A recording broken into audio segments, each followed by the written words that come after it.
welcome back. So today I'm taking it back old school to my childhood and making Salisbury steak. So I have all my ingredients for the meat portion here, and I also have my homemade cookbook, and so we're just gonna start it. So I'm gonna take 1 pound of beef. And this is kind of similar to making meatballs. So 1 pound of beef. Throw it in there. Then we have my half of a onion chop. This is just an everyday, normal, basic yellow onion, chopped really, really fine. Like super chopped, almost minced onion. And then I have a 1/3 of a cup of panko breadcrumbs. I also have a 1/4 of a cup of milk. Any kind of milk. Well, not any kind. I wouldn't do skim. Mostly whole milk. What else? 1 clove of garlic. Baby, I can't help you right now. I'm cooking lunch. And 1.5 tablespoons of ketchup. And the garlic was minced. I feel like almost every single recipe calls for either grated or minced garlic. What else is in this recipe? Oh, 1/2 teaspoon Worcestershire. Worcestershire. All right. I love Worcestershire sauce, like especially in a Bloody Mary. I'm gonna make a virgin Bloody Mary after this. 1/2 teaspoon. I'm gonna do a couple more dashes because I like it. Whatever. And half a teaspoon, no, 2 teaspoons Dijon mustard. Some recipes I know just from heart, and some recipes I had to fiddle with, so I have them written down because I don't make this very often, even though it's pretty cheap to make, especially if you already have all the ingredients like the Dijon and the Worcestershire at your house like I do. Well, actually I just had to buy this, but I usually have it. Salt and pepper. And I like to be generous with pepper. I'm not measuring it, I'm just eyeballing it. And then salt, probably about, I don't even know how much that would be, 1/2 teaspoon, maybe a little more. All right, and now this is what it looks like. And that was the fun part where you just mush it all together. Mushing it all together to form some Salisbury steaks. All right, now you just want to mush this together until it can form like a smooth patty and everything's really mixed well. You don't want it quite pasty consistency, but almost. I almost forgot a very important step to the flavoring of this is a teaspoon of beef paste. Duh. What am I doing here? Oh, I do not want to mush this again. For this next part, I'm just gonna take a little drizzle of olive oil, stick it right on my hand, rub it together, because the oil helps. Feet first, baby. The oil helps the meat not stick to your hands when you're forming the patties. So you're gonna want, you can weigh these out if you want them perfectly even, but I'm not doing all that. I'm just gonna form some oval shaped, kind of flat patties.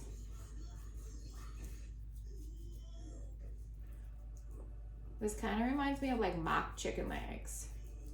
I don't know if mock chicken, I should make mock chicken legs from scratch.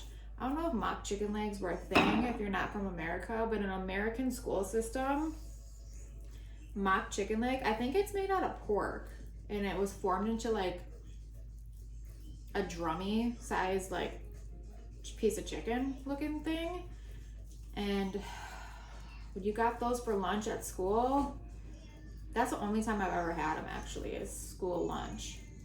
Mock chicken legs. Holy crap, it's windy outside. All right.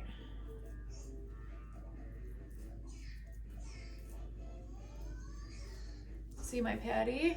It's oval. What is that?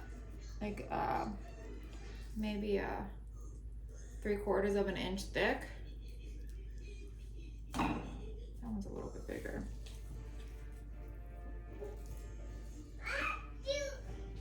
Baby, be careful. Now that your patties are formed, you're gonna wanna cook on a medium-high heat. And I'm using my favorite thing ever, cast iron skillet. It's perfect for this. Because, yeah, it just is. I feel like nonstick pans don't really like do well with cooking on high heat, but cast iron is great for that. So that's what we're using today. Now that the pan is hot, medium-high heat, I'm gonna pour a little vegetable oil in the pan. You wanna use something that has a high like heat thing. Like you don't wanna use oil that will burn easy. So I use vegetable oil. It's my favorite for that. Just coat the pan, swirl it around. And that was probably like a tablespoon of oil, if that. All right, now the hard part is getting these burgers on there. Okay. And you want it to have, you want to sizzle when it hits the pan. Because we're just gonna cook the outside a bit.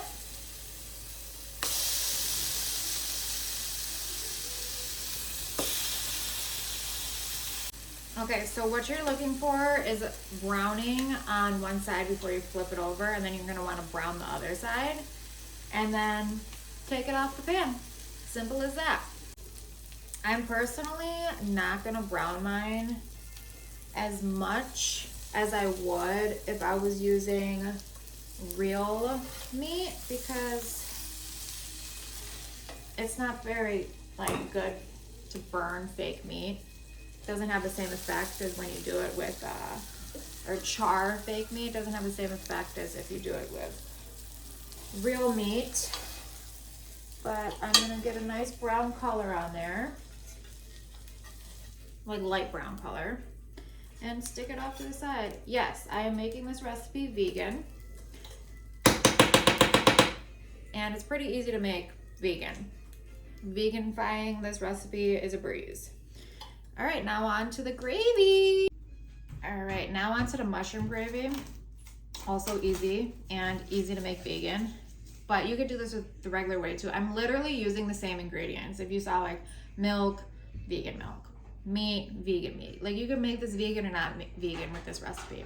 Anyways, so there's still a little bit of leftover oil in the pan, so I'm just gonna throw the other half of that onion you chopped up in here. So you need a whole onion for this whole recipe. Half in the meat, half in the pan after the meat. Let me get a spoon. And we're just gonna cook this onion all the way through. I'm also on medium-high heat still. Once the onions are a little brown, I'm gonna add the garlic. So 1 clove of garlic. And I'm just gonna grate mine quick because I forgot to mince it for this recipe. I like to have everything prepped for my recipe so I can just boom, boom, bam, you know, put them together for you instead of like you watching me grate garlic. I mean, it might be interesting to some, but I feel like it makes for a very long video.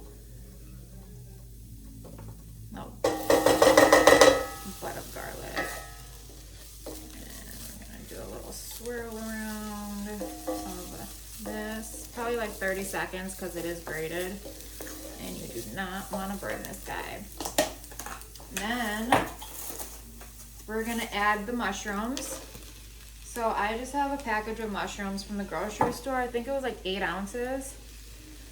Mushrooms cook down a lot, so that's why I'm using the whole package. They shrivel up into literally nothing. Stir this around. Again, you don't want to burn that garlic in there. If you need to, turn the heat down a little bit.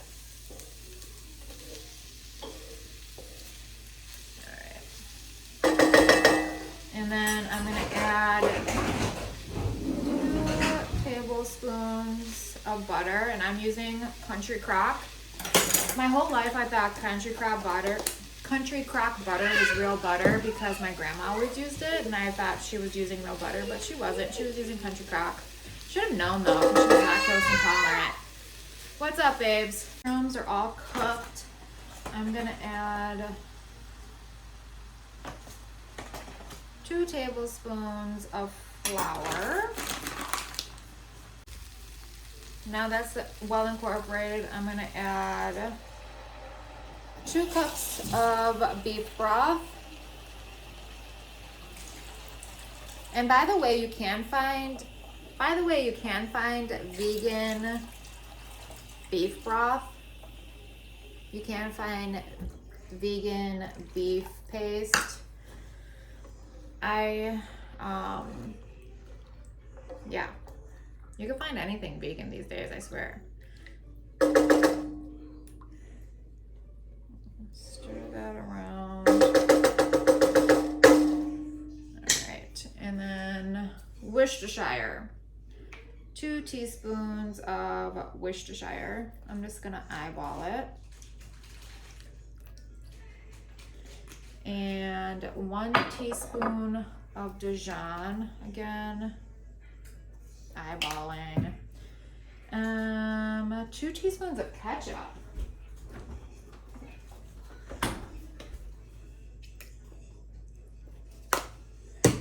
And that is it.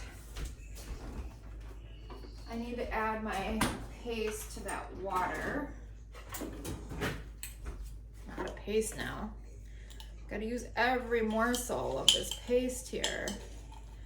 That's how I'm getting the beef broth. You can use paste, you can use beef broth, you can use cubes, bouillon cubes. Doesn't have to be like some crazy on point, exactly what I'm using kind of thing. It's pretty universal with that. I'll get some of this in here. And I'm just gonna let this simmer until it reduces down to about half, and then put the meat back in here to finish it off. Now that it's reduced down by half, I'm gonna put my patties back in here, and I'm gonna try to get the mushrooms out from underneath there. Oh, is this pan gonna overflow? Need a bigger pan, you guys. At this point, my meat is like covered in liquid, which is fine, which is what it's supposed to be. And then I'm just gonna let this reduce down until it's like a gravy, thick, nice consistency. Okay, so it's reduced down a little bit. Well, half, I would say. I'm just gonna take one out.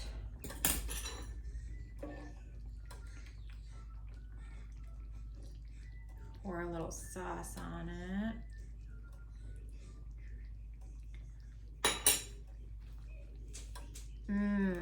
Salisbury steak.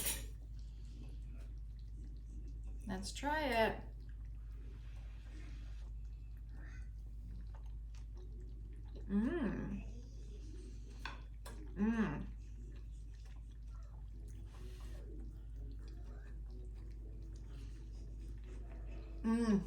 This is really good. Yes. And of course, you're gonna want to taste your gravy before you serve it to see if you need any more salt and pepper. But that is essentially it for Salisbury steak. I normally serve this with mashed potatoes. Like put the mashed potatoes, put the Salisbury steak and the gravy right on top. So good. And if you haven't subscribed, I'll be right there, baby. Subscribe. See you next time.